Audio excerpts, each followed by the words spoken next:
بسم اللہ الرحمن الرحیم۔ ہومیوپیتھی فار ہوم میں آج ہم ایک خاص قسم کی خارش ایچنگ کا ذکر کر رہے ہیں۔ یہ ہر ایج میں ہو سکتی ہے، لیکن میں نے بہت زیادہ جو پیشنٹس اس میں مبتلا دیکھے ہیں وہ ینگ ونس ہوتے ہیں۔ بعد میں یہ سپریس ہو جاتی ہے کسی چیز سے، یا لوگ میڈیسن لے کے اس کو سپریس کر لیتے ہیں، وہ آگے پھر اور شکل میں سامنے آتی ہے۔ ابتدائی اس کی سٹیج یہ ہوتی ہے کہ خشک خارش ہوتی ہے، یعنی کوئی تری نہیں ہوتی، کچھ بھی نہیں ہوتا، بس انسان خارش پہ خارش کرنے لگتا ہے۔ اس کی نشانی یہ ہے، آپ کو یا آپ کے آس پاس آپ نے ایسا دیکھا ہوگا، خاص طور پر اسٹوڈنٹس کو، ینگ ونس کو بہت اس کا مسئلہ ہوتا ہے۔ وجہ کیا ہوتی ہے؟ وجہ یہ ہوتی ہے کہ وہ مجبور ہوتے ہیں کسی خاص ایٹماسفیئر میں، ماحول میں بیٹھنے کے لیے۔ مثلا کوئی بچے کسی خاص کمرے میں بیٹھتے ہیں، جبکہ انہوں نے ڈریس اس حساب سے نہیں پہنا ہوتا۔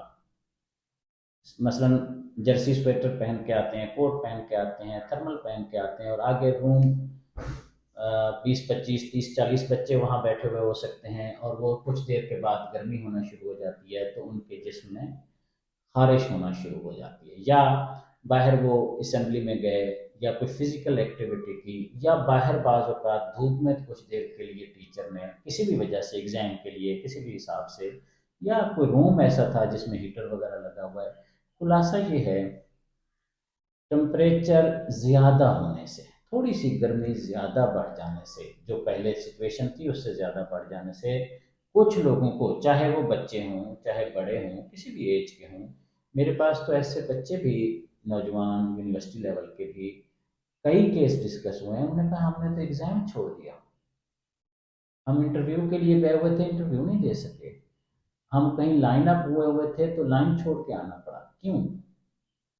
کہتے ہیں اتنی خارش ہوتی ہے، بس ادھر کر رہے ہیں، ادھر کر رہے ہیں، ادھر کر رہے ہیں، یوں کر رہے ہیں، ہر ادھر لگے ہوئے خارش ہے، بالکل پاگلوں کی طرح خارش ہو جاتی ہے۔ مثال عام طور پر پیشنٹ یہ دیتے ہیں جیسے چیونٹیاں، کیڑیاں چل رہی ہوں جسم پہ۔ اس طرح ہو جاتا ہے کہ انسان کو، یا کچھ لوگ ٹرمینالوجی یوز کرتے ہیں کہ سوئیاں چبھتی ہیں۔ ہوتا یہ ہے در حقیقت کہ نیچے سے کچھ پسینے کی فضا بنی ہوئی ہوتی ہے، اوپر مسام بند ہوتے ہیں، کیونکہ یہ سردیوں کے آغاز میں ہوتی ہے یا سردیوں کے اینڈ پہ ہوتی ہے، یا ٹمپریچر جب سردی سے ذرا زیادہ گرمی کی طرف آتا ہے، کسی دن بھی ہو سکتا ہے، تو اتنی گرمی نہیں آئی ہوتی کہ پسینہ آ سکے، تاکہ وہ مسام کھل جائیں اور وہ تری آ جائے، نمی آ جائے جسم پہ۔ تو اس وجہ سے وہ خشکی جو ہے، پسینہ نکلنے اور نہ نکلنے کی جو درمیانی سٹیج ہے، اس میں اتنی خارش ہوتی ہے، اتنی خارش ہوتی ہے کہ انسان بالکل پاگلوں کی طرح خارش کرتا ہے۔ تھوڑا بہت تو ہر ایک کو ہو سکتی ہے، لیکن اگر سٹیج ایسی ہو کہ آپ اپنا ایگزام نہ دے سکیں، پڑھ نہ سکیں، کنسنٹریٹ نہ کر سکیں، لازمی خارش کرنی پڑے، مجبور ہو جائیں کہ ہر وقت خارش خارش کر رہے ہوں ایسی سچویشن میں، تو اس کی دوا ہے نیٹرم میو۔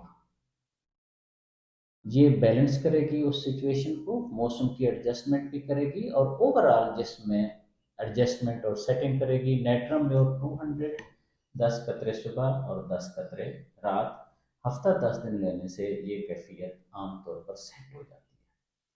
اور اگر کسی وجہ سے کچھ لوگ دوائی میں نہ بھی جانا چاہیں، تو ایک سادہ فارمولا اس کا جو بالعموم کامیاب ہے، اگرچہ 30% ہی کامیاب ہوتا ہے، کہ بہت اچھی طرح پسینہ نکال لیا جائے، ایکسرسائز کر کے، دوڑ کر کے۔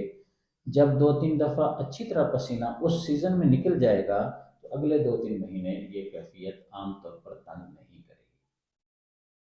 نیٹرم میں وہ ایزی سلوشن ہے، نہ صرف وہ اس سوئیاں چبھنے کو، خشک خارش کو، اور کیڑیاں چیونٹیاں چلنے کو بیلنس کرے گی، بلکہ اندر کے کئی اور معاملات کو بھی ایڈجسٹ اور بیلنس کرے گی، جس سے انسان کا فوکس لیول بھی بہتر ہوگا، ہیلتھ لیول بھی بہتر ہوگی انشاءاللہ، اور یہ خارش، یہ خشک خارش، یہ تنگ کرنے والا، مصیبت میں ڈالنے والا مسئلہ بھی اللہ کے کرم سے بیلنس ہو جائے گا۔